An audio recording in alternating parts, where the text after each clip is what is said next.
Welcome to a new episode of the Lift Heavy, Run Fast podcast. I'm your host, Jeroen van der Mark, natural bodybuilder, competitor, and Ironman finisher.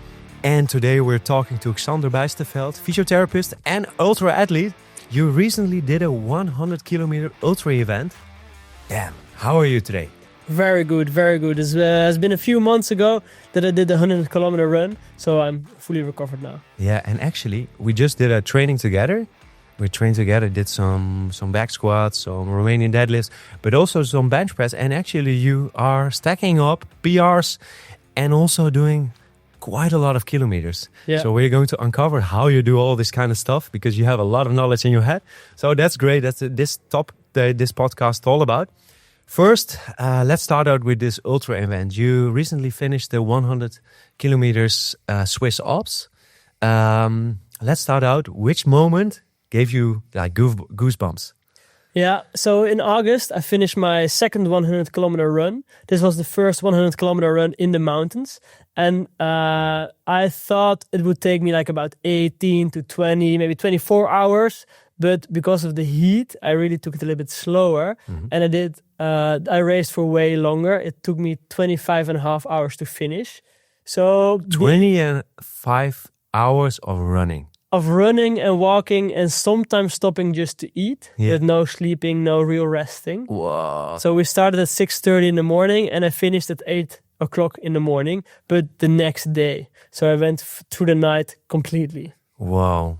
Damn. And you also, in this whole preparation, because this podcast is about lift heavy, run fast, you also had like multiple PRs. So you prepared, you did a lot of kilometers and you also got stronger. That's what we're going to uncover, what I said. But now first, what was the moment during this whole event, like 100 kilometers, that gave you goosebumps? Well, after the sun was rising and I was really down in all my reserves, the edge is going off you. So I was getting quite a little bit emotional. I was thinking about how I managed to complete this 100K. Yeah. The race was 105 kilometers. So right before I reached the 100K point, I was totally alone. The sun was already shining for the second day.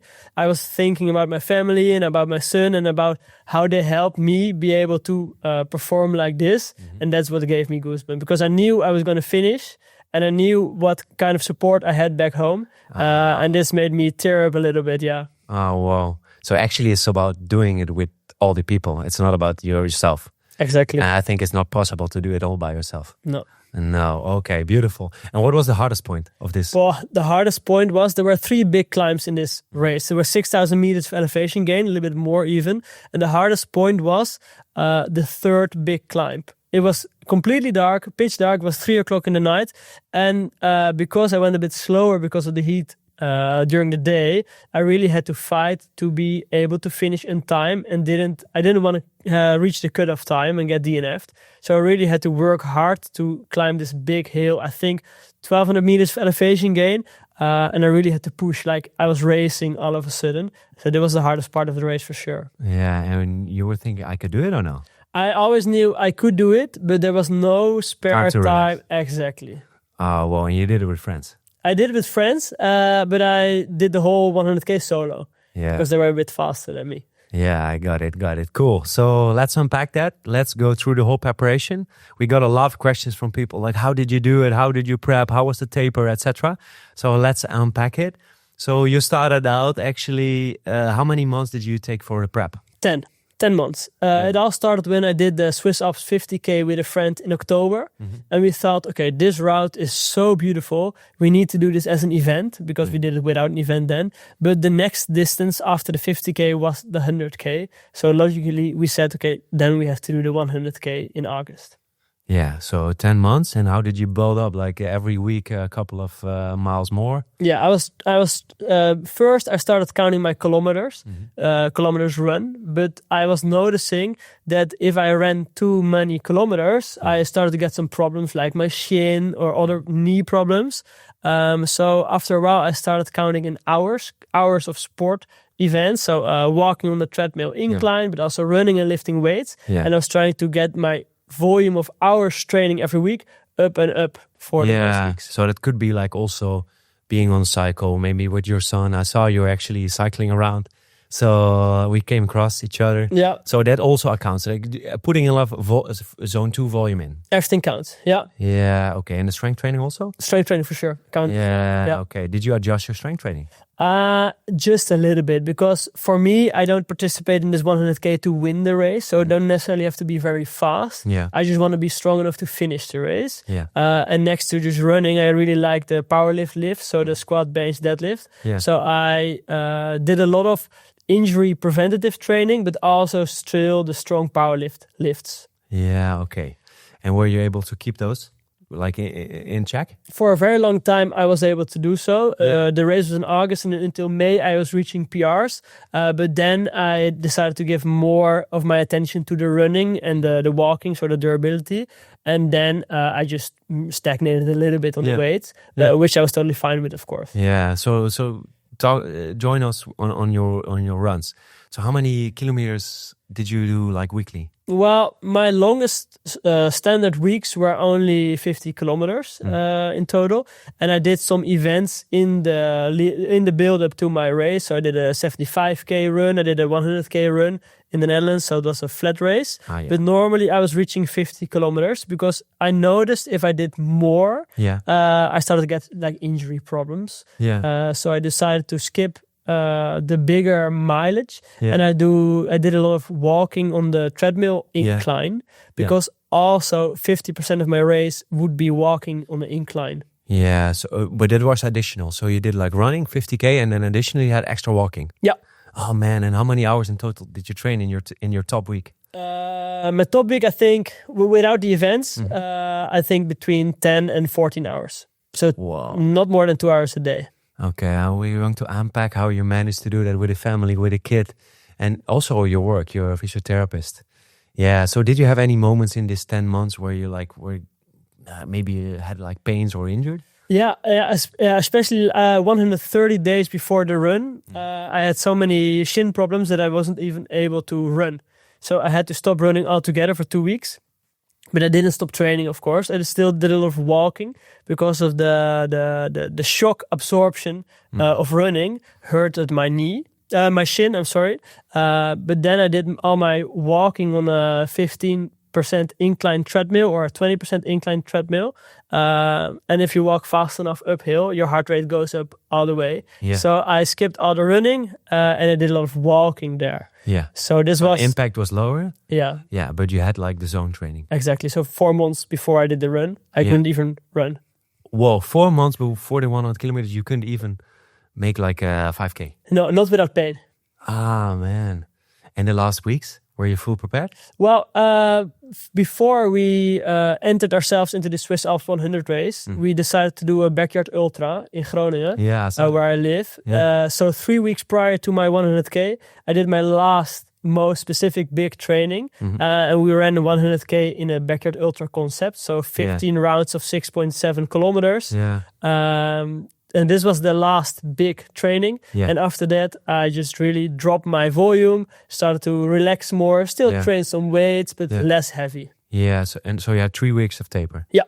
Wow. And how was intense? Because I've seen this backyard ultra, I visited you. Yeah. You guys were running, so it's every hour, 6.7? Yeah.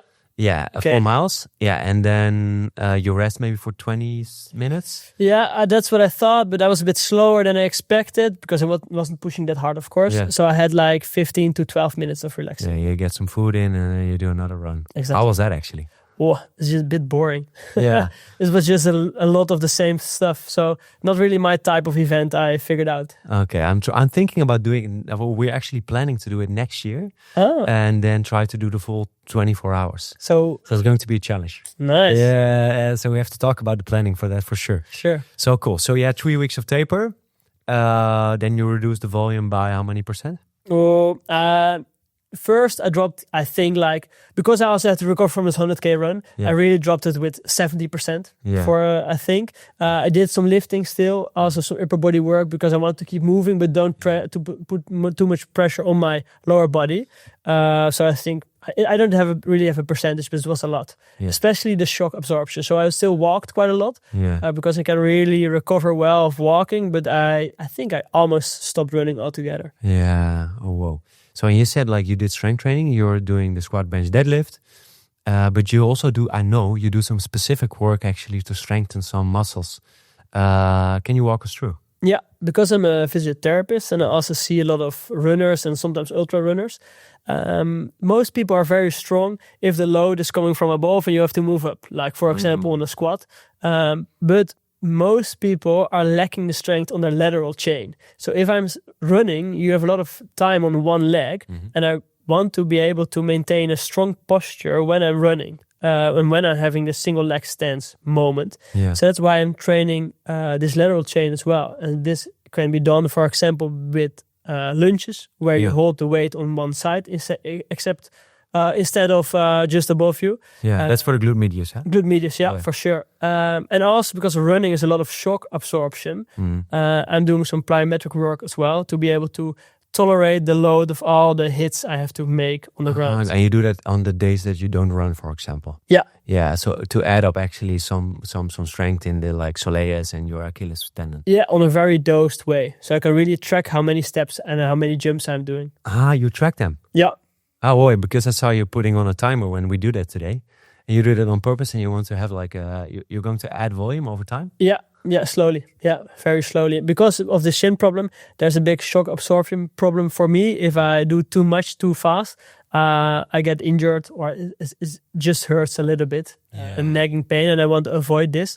That's why I'm always trying to maintain some level of shock absorption in the week. And I can really manage this by doing just jumps. Yeah, cool.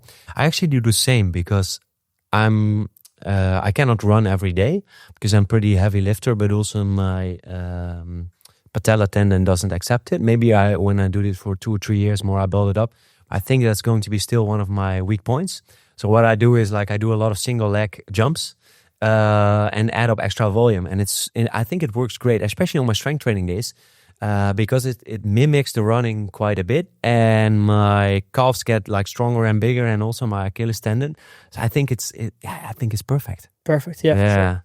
Okay, so that's like techniques you use as a physiotherapist. Were there also like insights maybe that you didn't have like 5 years ago because of your ultra endurance events and the combination you're as a physiotherapist that made you able to manage the 100K? Yeah, for sure. Because I also noted, I never really thought about it beforehand, that when I'm running slow, my posterior chain is not that much engaged, not like sprinting. But when I'm walking uphill and your torso shifts a bit forward, there's going to be a lot of strain on your hamstring and of course on your calf because you're climbing. So that's really why I focused on a strong posterior chain as well. Yeah, which muscles? The hamstring and the calf. Okay. Mostly. Yeah, so they contract better and then you're able to be more upright. Yeah, and also I'm able to maintain this leaning forward position for a longer time.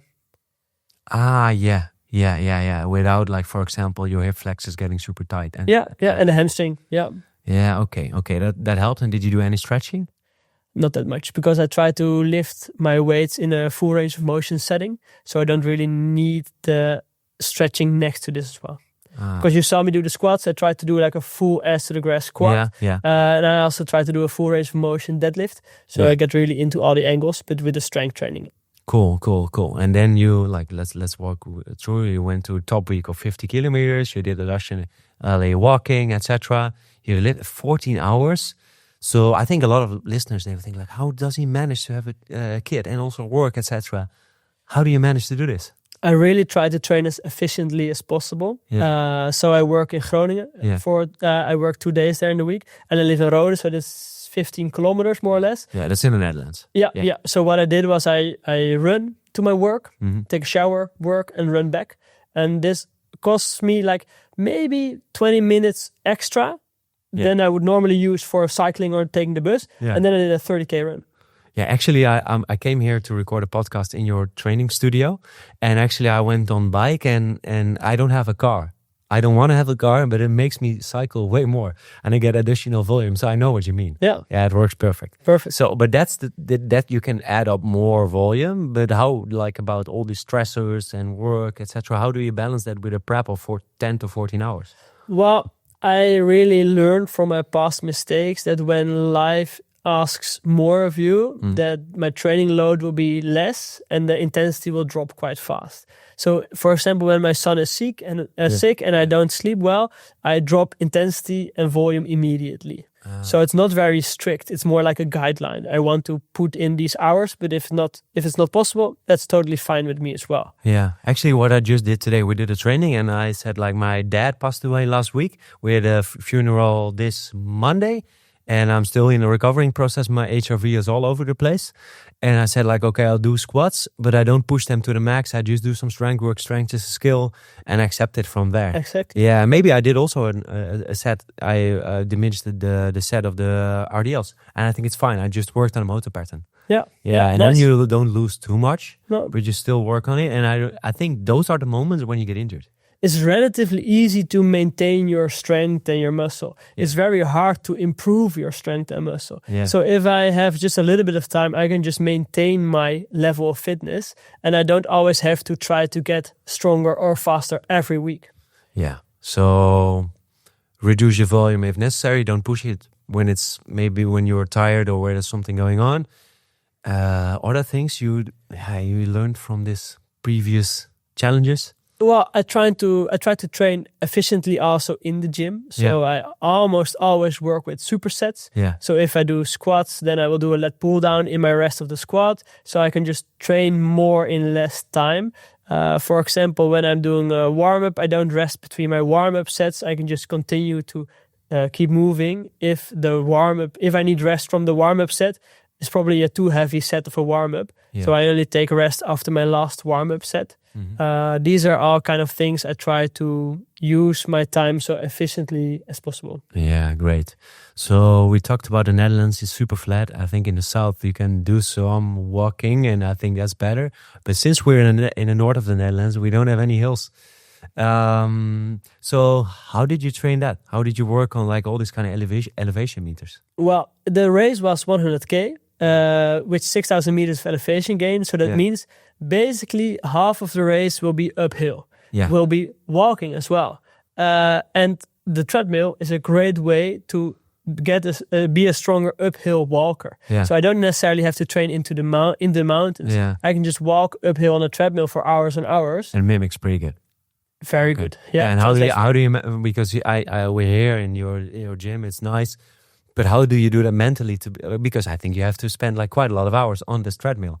How do you manage to do it? Do you watch anything or? Yeah, I have a whole list of documentaries about the race I was about to do. Yeah. So I have like 10 videos of other people competing in the Swiss Alps 100K race. Yeah. So I did all of this simulating, thinking about how it would be if I was in his position, because I was going to be in his position. So I basically knew the route because of other videos I saw as well. So it really helped me to get engaged and think about, okay, I'm not doing this walking because I want to walk now. No, I'm doing this training because I want to compete in this 100K race in August. So I really just did my YouTube time. Spend a lot of time on YouTube. I actually do that too. So it works really well. It's very nice. Because otherwise you're staring in front of you. It's fucking boring. Boring. Yeah. Okay, great. So are there any other exercises you did? I think we can unpack. Because I agree with you. The glute medius is like, I think, underdeveloped with 90% of the athletes. They have a good glute max, especially if they do squats and hip thrusts, etc. Especially with hybrid athletes, also with runners, I think it's pretty good. But the whole balancing with the glute medius, I think, is beautiful to work on. I think you'll be a better athlete, you'll be stronger, and you'll be more resilient for injuries. Any other exercise you did specifically for this ultra endurance events? Yeah. Specifically because of the downhill running, I try to run every downhill part. I really want to be strong in the eccentric phase of my squat, for example, or a lunge. So I try to do some heavy squats because I want to be able to maintain a strong posture when I'm running down a mountain. Okay, but you did like, for example, rep ranges of 3 to 5. Yeah. But that like all this like running down is reps of 2000. Yeah. So it's not super specific. No, because I'm running so much, I'm already doing thousands of reps of running. Yeah. That's one side of the spectrum. Yeah. I also want to engage the other side of the spectrum, get really good quality tendon and a tendon gets activated better with heavy weight, slow resistant. So that's why I also did the heavy squats. I don't need to do 15 reps of squats because this will also really engage my cardio. I'm already doing hours of cardio. I want to be strong at the other end of the spectrum as well. And I really think this helps with injury prevention. And do you think this also would work for maybe a more novice athlete that doesn't have so much experience? I think it would be a little bit harder to get a quality rep with heavy weight on a squat, for example. But this could be done on a leg extension, or a leg press, I think. Yeah. It's a bit easier.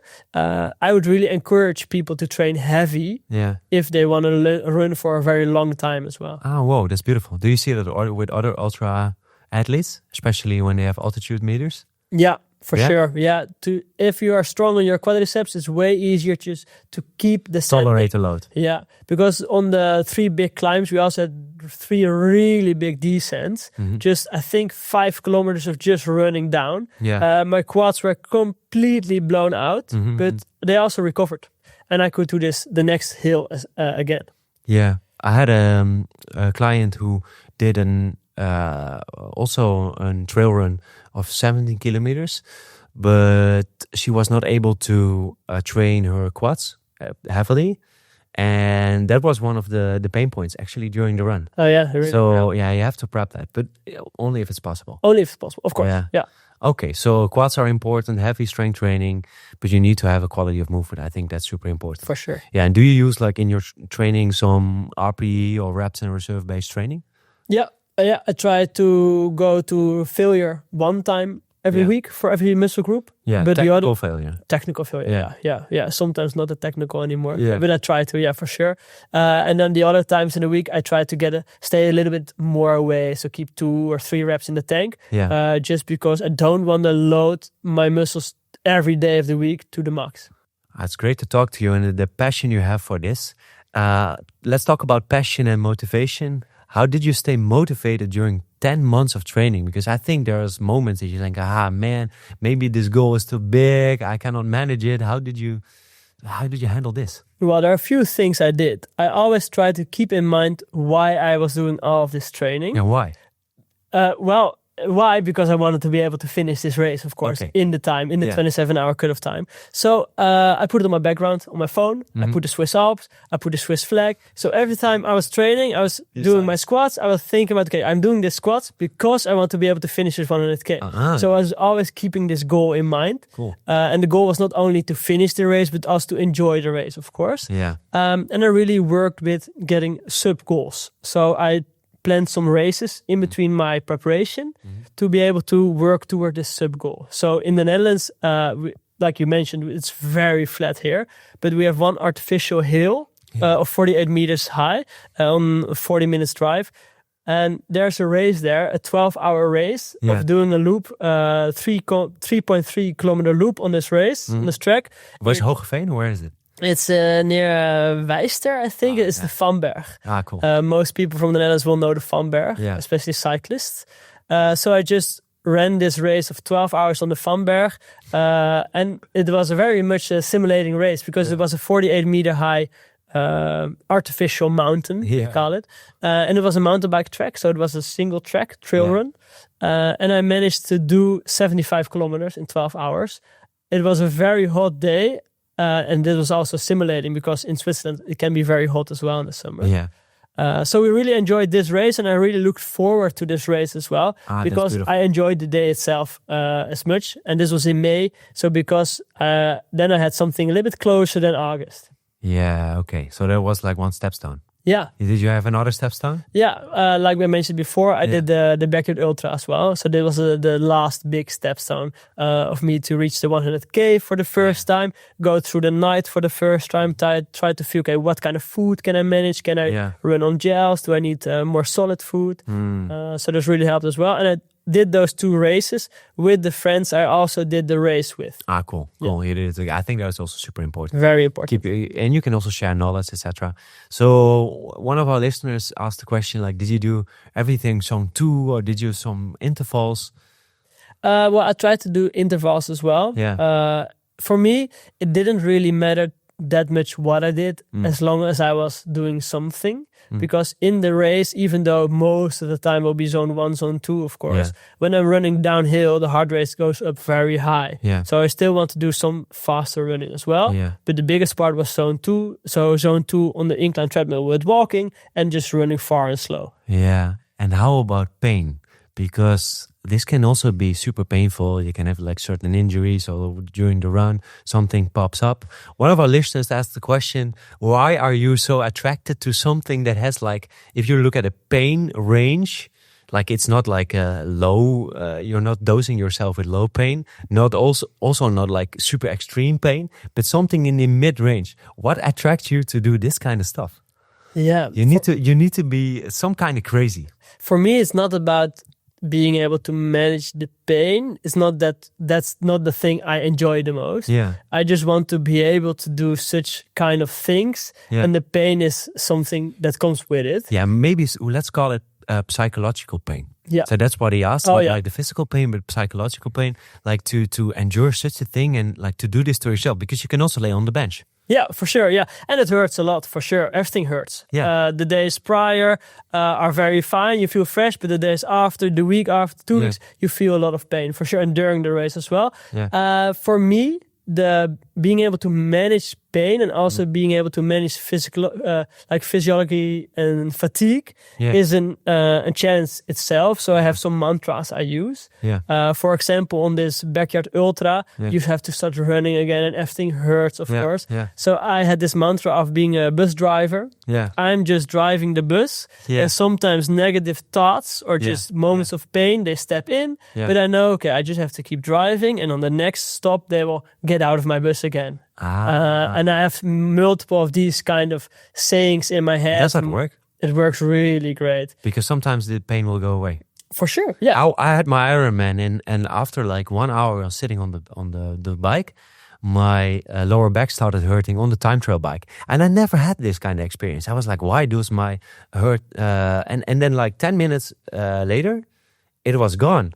And then 1 hour later, it popped on again. And then it was gone again. I was like, huh? But if I was trying to get in the vicious circle, you get negative emotions. So I was like, I will park it here. Maybe it will go away. And eventually it was away, and I could finish the whole 180 kilometers. It was crazy. It's crazy. And Ironman is an ultra distance as well, of course, because you're doing a marathon, but also cycling and swimming prior.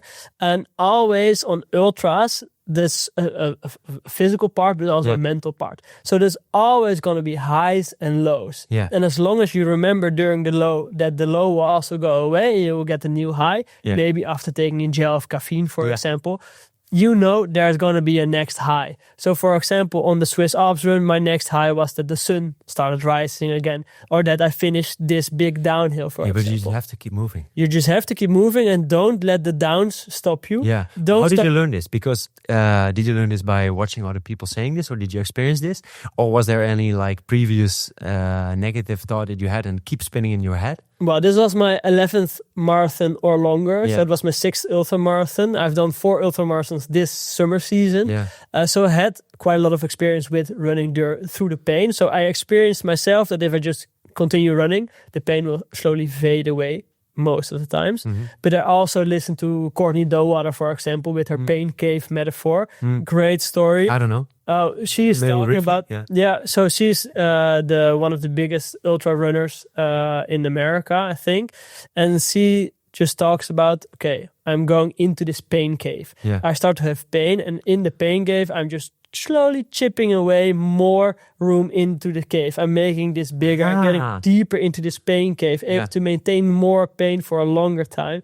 So these kind of metaphors really widened the spectrum for me of what is possible. Did you have some extreme like injuries or pain while doing the 100 kilometers, or did you get away with like next day you were also walking easily? Oh, no, of course my whole body was sore, my central nervous system was fried, but your HRV was down by? It was down, it was completely to the ground. I think, I don't know how in milliseconds, but it was completely low, not reduced, but it was low on my watch. Overtrained, because I missed the night, and we were planning on spending the day or the night or the morning at the campsite, but because I was so slow, I missed my opportunity to sleep So I missed the night, and I only did a nap at 2:00 in the afternoon. Yeah. Why did this happen actually with the slope? Because it was the elevation meters, or what happened? Well, it was 32 degrees Celsius with full day of sunshine the whole day. Oh, whoa! So you had to slow down. I think I had to slow down. That's the thing with the 100K and my inexperience with this type of events. Also with the temperature. I didn't know where my limits were. Yeah. And I didn't want to go too fast and then completely stall or had to DNF. So I took it on the safer way. So that's, maybe I could have gone faster, but I don't know where my limit is. And I didn't want to risk the race. Yeah. So I just thought about the cutoff time and just wanted to stay ahead of the cutoff time. Perfect. And then I was fine. Yeah. When did you change this perspective? Immediately by the start? Before the start, because we knew the weather. And we did the Van Berg race, the 12-hour up and down this one mountain. 70 kilometers. Just 75 kilometers, 28 degrees, no wind. Just pure sunshine the whole day. Yeah. Karting Ultra, 30 degrees. Very hot day. Yeah. So even though I didn't enjoy the heat on these races, I thought already, great race simulation, because big chance that in the summer, land climate in Switzerland, that in the valley it will be very hot. Yeah, okay. So one of the questions actually we got from listeners is, how did you do it with water, drinking, maybe gels, etc.? We can talk about nutrition, but first about like supplying of water. How did you manage to do this? Well, there were 8 stations every 10 kilometers. Yeah. 10 kilometers in the mountains can easily take 3 hours sometimes. It depends on the technical phase of the trail. Yeah. And I also wore a trail vest with 1 liter of water and food as well. Yeah. So, did you auto-regulate, or did you make a plan on beforehand how many milliliters you had to drink? No, I just drank as much as I could handle. Because of the heat, you couldn't drink too much. But I tried to get electrolytes in my drink, because otherwise all my salts will be gone, basically, I think. There was one point in the race where there was a lot of time between 2 aid stations where I had to take the risk to drink from a mountain stream. I didn't carry my filter, but I was just out of water for 5 kilometers already in the full blazing sun. So I drank from the river. It was a bit of a risk, but it went well. Oh, that's cool. Yeah, it's cool. It's nice. Oh, whoa. And how about nutrition? Did you have like any gels, or what? Like, did you manage your carbs? How many grams did you take? I had gels with me. Yeah. I was thinking about eating solid food at every aid station, but we started a little bit after the 50K runners. Yeah. And the first few aid stations, almost all the solid food was gone when I arrived, because I was a little bit slower as well. Yeah. So I had I mainly ran on gels for the first 10 hours.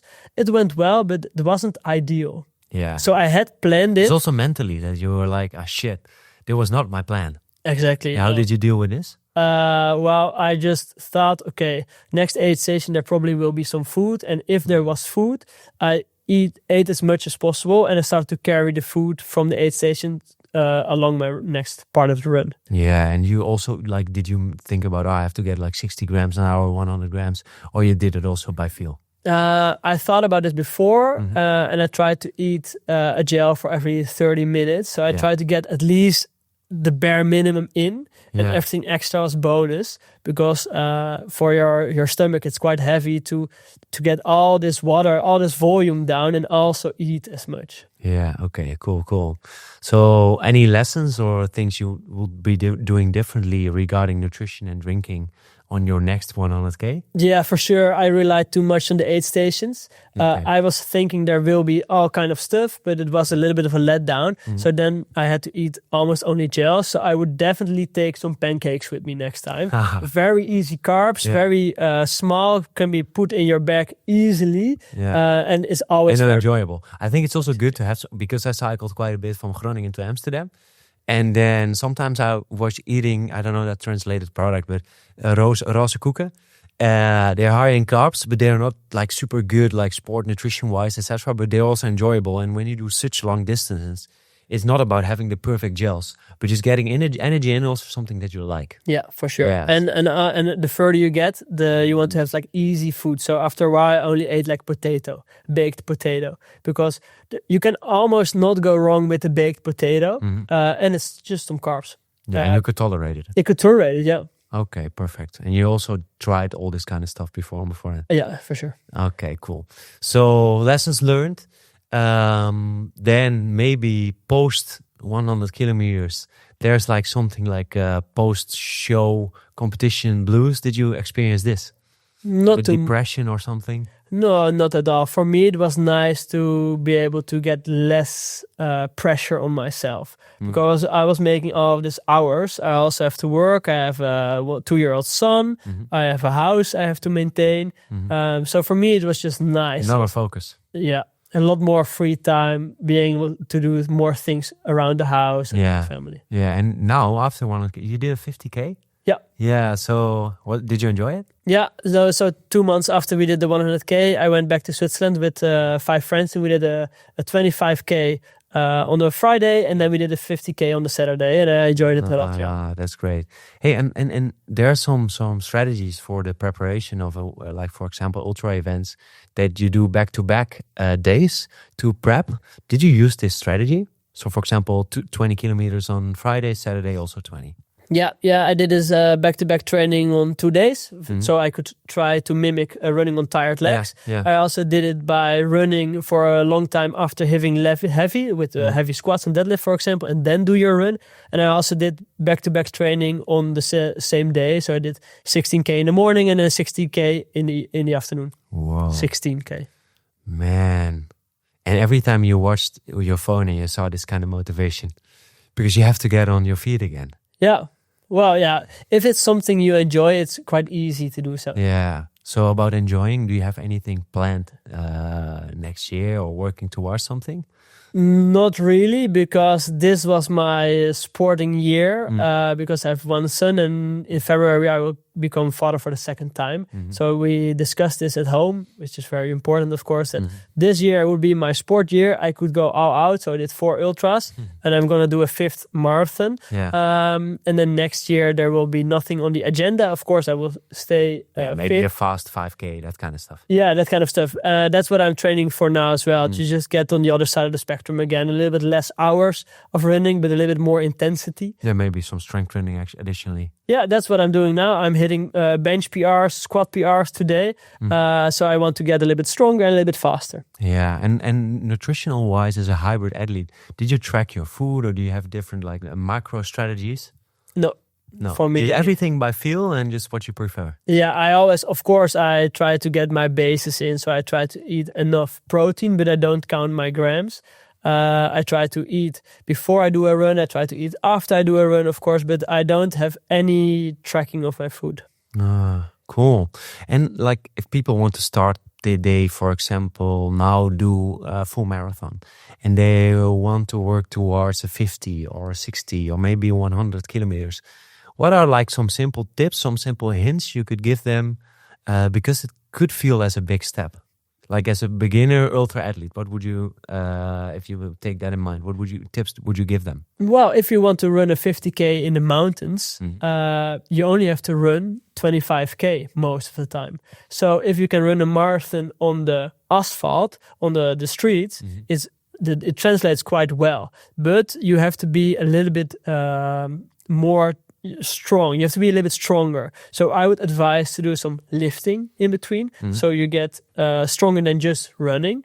In between the training? No, not necessarily in between the training, but in your training week, because you have to maintain stronger legs when you're running downhill, for example, which is easier cardiovascularly, but much more demanding on your muscles. So I would add some strength training, but I won't worry too much about the long distance running, because if you can run a marathon on the street, you can do a 50K in the mountains easily if you're strong enough, I think. That's promising for me. That's always what I tell to people. If you want to, you can basically divide the distance in the mountains by 2, and that's the only thing you have to run. If you are not fit enough like me to run up the mountain, but you want to run down the mountain. So if you can run a 30K on the street, you can probably finish a 50K. It will just take much longer if you have the basis of being strong enough to maintain, to climb up and run down the mountain, of course. Oh, wow. But you did a prep of 10 months. Yeah. Could you have done it faster? Faster? Like less long? Yeah. In theory, I could have done so, I think, because... But then you left it by chance. Yeah. I have a long history of strength training and running. So that's in theory I could have done it, but I think I wouldn't have enjoyed it as much. Yeah. I took like 6 months of prep for my Ironman, a full Ironman. But I think both of us, because we did so much strength training, we have such a base, and I think that will help you so much because you're so much more resilient. The muscles are working more easily. For sure. Yeah, then you only have to top up the conditional work. Yeah.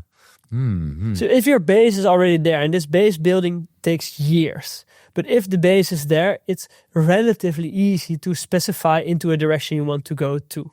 So if I would want to run a relative fast marathon now, I can just do more faster intervals, more tempo runs, because the zone 2 training has been there this year.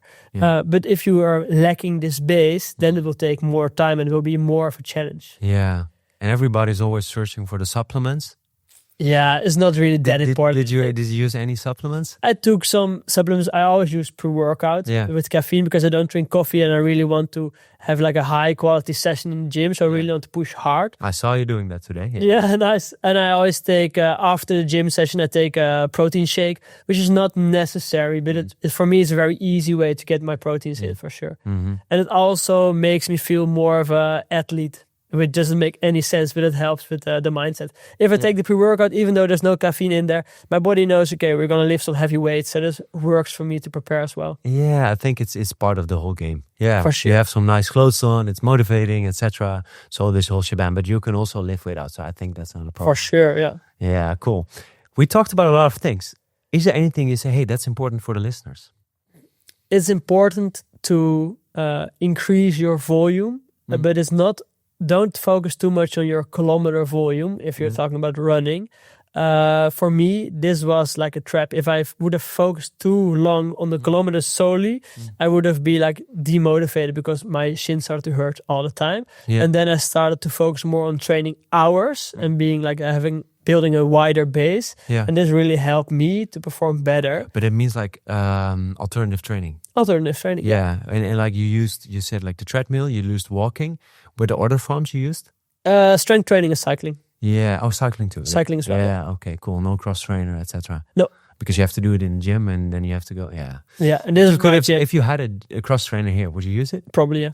Yeah, because it's like mimics a bit more running. Yeah, for sure. Yeah, but when I'm doing the 100K race, the running down is not the problem because the gravity helps you to run down. And I'm quite experienced in the mountains, so technical train isn't the problem for me to run down relatively. But walking uphill is something I didn't train that much. Yeah. And an incline treadmill translates better to walking uphill than a cross trainer. Yeah, and what about how does the glute exercise, what's it called, when you're walking up the Stairmaster? Yeah. Would that be that would be great. Yeah, for sure. Yeah, that would be an extra addition. Yeah. But you already managed. Yeah, and I don't have the Stairmaster here. Yeah, cool. Is there any lessons you got from your friends? Because I think they're also physiotherapists. Right? Yeah. I think basically all my friends are physiotherapists who do these kind of things, except for you. Crazy people. Yeah. We discussed the programming, discussed the strength exercises, we discussed how to build your training schedule, and basically just sparring and talking about how to manage pain and how to get wear and food strategy, because food is not my strongest point, so that really helped as well. Yeah. And especially with the motivation, because that's the fun thing. When I woke up before my wife and my child at 6 o'clock, and I started working out on my own in my garage. And you think you're the only one doing it, and then you post to Strava, and then you see that 2 of the friends already did a similar training at 6 o'clock in the morning. That really motivates as well. Ah, great. And you also have your own Instagram, but also your YouTube channel. Also with some English videos of really beautiful to watch. So if you ever want to train and you're also on your treadmill and you're going to run, I think your videos are also a good training way and a good motivation. So we include that in this description and the video, so you can check it out. Your Instagram profile.